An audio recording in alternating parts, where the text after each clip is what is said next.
Misedra olana maro ny orinasa malagasy io ny vohitra nandritra ny fanamarihana ny andro iraisam-pirenena ho an'ny fananganana orinasa ty Afrika. Tamin'ny taondasa ohatra dia tsy vitsy ihany koa ireo orinasa nitaraina amin'izay olana maro sedraina izany. Isan'ny mankalaza azy ty isa-taona ny orinasa savonnerie tropicale. Fanadihadiana hoentin'ireo tsirakoto-ndray ny amin'ny sariny Stefana Razafy-Mandimby. Anisan'ireo orinasa mankalaza ny andro iraisam-pirenena ho an'ny fananganana orinasa amin'ny faritra afrikana ny orinasa savonnerie tropicale. Manoloan'izay fankalazana izay indrindra dia nametraka ny etaetany mahakasika ny olana mahazo ny orinasa malagasy ireto toerana ny orinasa savonnerie tropicale.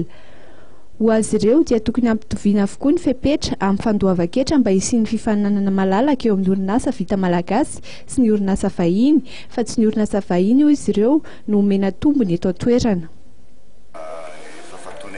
Isataona ty valandresaka miaraka amin'ny mpanao gazety anairana ny mpitondra ny zavatra indrindra momba ny zavatra tsy mety sy tokony ahitsy satria fantatra loatra fa manjaka ny vita avy any ivelany raha resaka savony nefa ny ankabazan'ireo savony miditra avy any ivelany ireo tsy manara-penitra misy ny lalàna izay manaja an'izy io ka tsy maintsy mitovy ny fitsipy-dalao misy manaja indrindrindrindra amin'ny mpamokatra eto toerana tsy maintsy manaja zay te hitsofoka ny tijeny ity.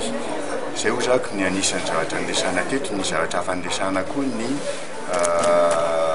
fifaninanana tsara-dalàna amin'ny savony amin'ny ty bondion de savon efa nampisaina tany amin'ny salon de l'industrie ity satria ty bondion de savon ty mampalahelo 20% de taxation izy ity raha miditra amin'ity eto firenenantsika nefa tamin'ilay loi de finance 2012 sy ty 2013 ty araka ny fahalalana azy nampidinina 10% izy io. Anisan'ny olan'ny orinasa amin'izao ny hetra izay ambony loatra raha ny fanazavan'ireo tompona orinasa malagasy ka tsy ahafahana mifaninana ary mitondra fahaverezana amin'ny tombotsoa izay tokony miditra ho an'ireo orinasa sy ny mpiasa. Manampitrotraka izany ihany koa ny tsy fandraisana andraikitry ny fanjakana izay mitaza-potsiny ny zavatra mahazo ny orinasa malagasy.